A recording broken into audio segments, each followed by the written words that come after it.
We learned how to make pasta in Italy on our last trip. We had this pasta class with Mila from the villa that we stay in. Mila's been doing these pasta courses forever. She has a company called Accidental Tourist. And even though we've stayed with her before, we've never done the pasta course. And this is going to be our first attempt at home. We're going to make 3 different kinds. Spinach and ricotta ravioli, a sage pasta, and a stinging nettle pasta. They recommend that you use semolina flour. It's not as fine as regular flour. And we're going to start with a pile here in the center of our cutting board. And we're going to add a pinch of salt to this. Just a little bit of salt to our flour and mix it.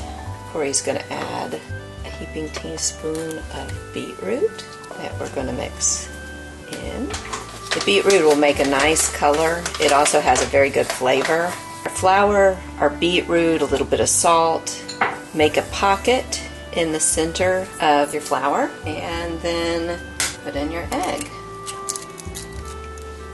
Leave your eggshells off to the side just in case you need to add a little bit more liquid to your pasta if you dry it out too fast. We're going to start mixing this sucker.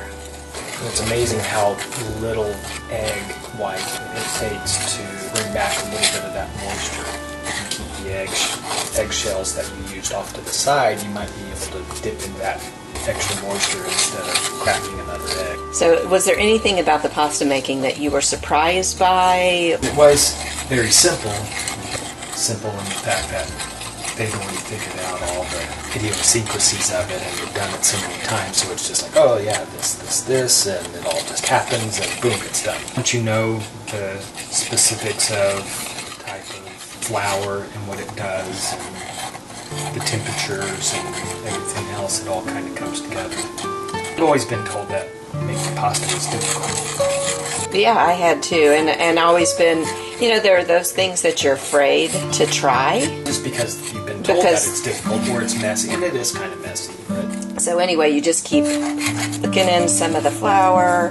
Just slowly keep mixing it in to the right consistency, and that's how you're kind of controlling how much flour you get in, how much moisture you have, and it's just a little bit at a time to where you can finally see, okay, I'm at a point where if I do too much more flour, it's going to get crumbly and the consistency that you don't want. And I'm a slow pasta maker, which they said actually is probably pretty good for pasta, but I felt like I was really behind everybody else while we were making it because I'm timid. I'm starting to get kind of close to my consistency. See how quickly it forms? That's about the point where you start to pay very close attention to add a little bit less flour and make sure your mixing area is clean. Is a little bit cleaner and doesn't have as much flour around it, so you're not mixing more flour in. Would you mind to get me a little bit more semolina that I can put on my hands? The pasta course was so much fun, wasn't it? What was great about it was you felt so welcome and everybody got along. You're drinking wine. Then you start just mixing it in your hands and putting a little bit more flour on your hands until it's not sticking, because you don't want it sticking to your hands. I say this feels more granular than hers was. Start pushing it, breaking down the gluten. But I think I need more flour because it's sticking a lot. It's not ready yet. We did work it quite a bit. That's true. We worked it for a while, so maybe that's the... And it was a lot cooler there. It's that's very true. warm here, so... That's true. So maybe temperature that's... has a lot to do with it. I said it's a lot easier than you think, right? Telling you what to do, you've got a little telling you when to stop and you got a lot of wine going. Maybe that's it. You don't have enough wine. Maybe Maybe so. And she said, work with the palm of your hand. Push it. Yeah. But the problem is it's still sticky, and that's starting to, yeah. That feels better. Well, maybe you do have to compensate for where you are, moisture, weather. And I think that might be what's so difficult is that where you learn It- in one place, it doesn't behave The same. So you constantly have to adjust that. But in our previous roles, we did that all the time and knew that. Still feels a bit sticky to me.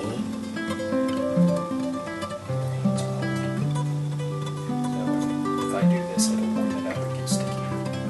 Okay, so let me keep working it then. It's getting very close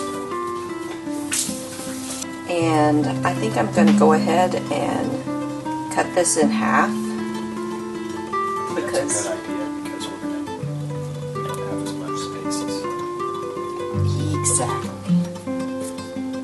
And you can actually let this rest or wrap it in plastic wrap and let it rest for 24 hours.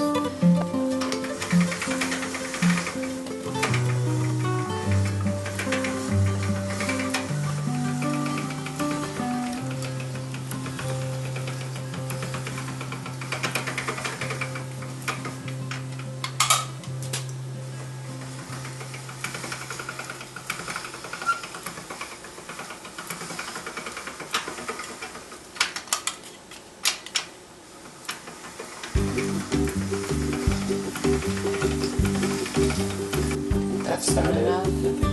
Okay, and then do the other side. So now we're getting ready to do our pasta. You want 2 fingers between each little glob. You want to help me out here? Sure did seem like hers made a lot more. Then again, we had 2 different people. We had a 12-foot table and 6 people. That's true. So then we'll lay this over here, yeah? And Just slowly work it in and line out and around. The trick, she said, was to go around the packet and push the air out.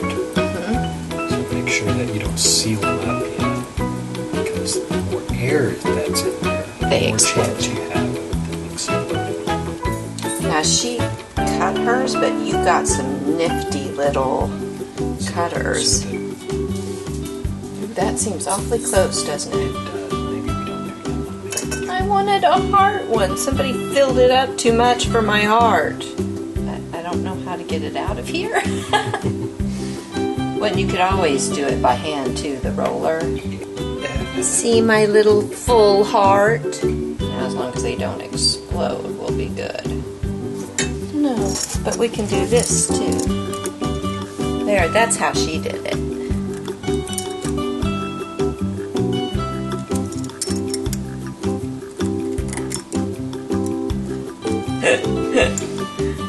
Okay, so as you can imagine, this went much smoother with her instructions. And these seem to be a lot thicker than the other ones that she gave. You may be able to do is take this and put it back through, you think? I think so. Oh, you did a diamond on that. That's nice.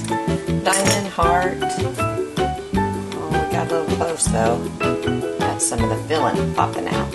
Okay. All right, so those are our raviolis. We're going to finish up this batch and then we'll show cooking them. We're going to put our first ravioli in. Didn't explode. It did not explode, which is a good thing. There's a couple of them in there. I don't know how long you cook them. That was the thing. They taught us how to make the pasta. They never taught you how to actually Cook it. Marco was in the kitchen cooking. We were still in the room making pasta. Well, wish us luck. Check a television, hopefully it turns out. She also made some pasta with stinging nettle. This says scash nettle powder. I'm assuming it's very similar. She just took a little bit of this and added it to the pasta. Supposedly it has a lot of health benefits. Oh, and I need a little salt.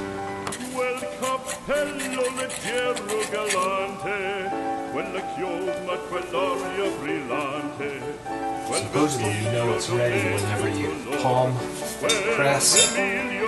How long? 5 seconds? It doesn't stick to your hand. Should we have spritzes or wine? So we're not having wine, we're having Aperol Spritz. Well, we figure it's early in the afternoon that you can't really have wine yet. That's for dinner, so Aperol Spritz.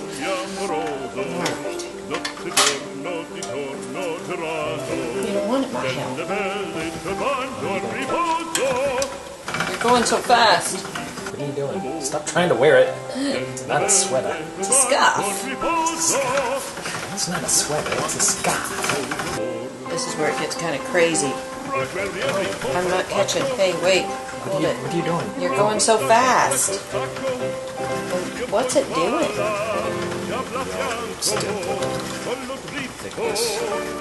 Well, shouldn't we cut it in half first? You said like a foot long. I mean, it gets really hard to handle when it's this big. No! Oh. Oh, no. It may a little too thin. Too thin, but maybe too plastic. Maybe not. But let's see if we can make it work. I'll put it in one at a time. I'm sure you could put it in more, but I'm too chicken. I don't want it all sticking together and us losing in the end. We'll get it sticking together anyway. Oh. Are you laughing at me? Oh, look, you're missing the pot. It's hanging out of the pot. Yeah.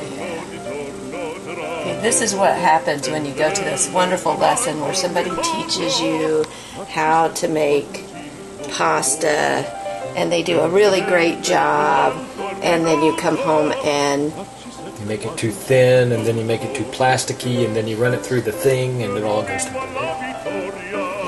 It's a good thing it's a scarf. It's a good thing we don't have guests, right? It's your warm hands. She said that happens. And it's Florida, so Yeah. And we haven't even really had a sip of our spritzes, so it can't be that. I really wish we had video of us making it at the... But maybe we were just intoxicated and didn't realize we sucked at it. But that seemed to go so much better. Of course, we were both very timid about the whole thing. So she had it pre-marked and said, "Don't go past this setting for." That's true. She did, to keep us from doing something foolish. And this might be. Let me go get one more. And that's what he said last time. Probably as thin as it needs. I think that's as thin as it needs to be.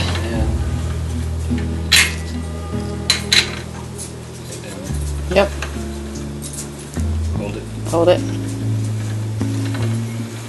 Okay. There we go. Now let's see about dumping that into the pot here. I love those cooking things though, where these people come on and they're all professional and they got all their lighting and they've got their whole crew to film and everything's perfect. Now, this is how it goes in real life. Those people can suck it. Am I right? Shouldn't those people just suck it? Okay. So now we gotta make sage pasta. No. Yes. So what have we got here? This one is going to be sage, but the sage doesn't get put in until the very end. The same process up until you add the sage. Exactly. Egg in the middle, make your hollow, keep mixing until you get a consistency that's workable. See, it's getting close. Done beetroot, spinach, and ricotta ravioli, and we've done stinging nettle, and now we're going to do sage. What we're going to do now is grab some fresh sage leaves. Now she took 2 sheets and laid them together, but You're limited in space. we're also limited in the number of people that are making pasta right now. So we don't have 5 people working on this. It's only the 2 of us. So there we go. We put the sage leaves in. Ah, that's looking nice. Check this out. Do you see how the sage leaves have broken up? Isn't that fantastic?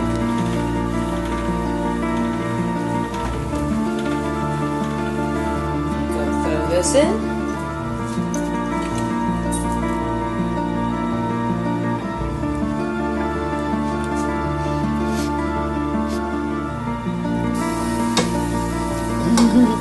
It's a little bit longer than she cut hers shorter.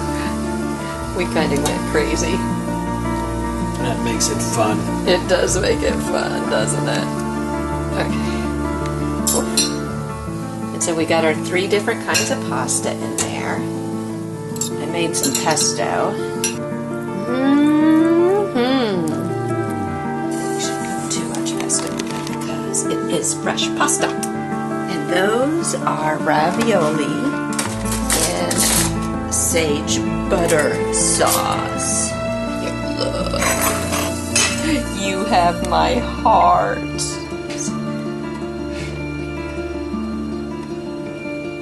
So this is what we learned on our trip. How to make pasta.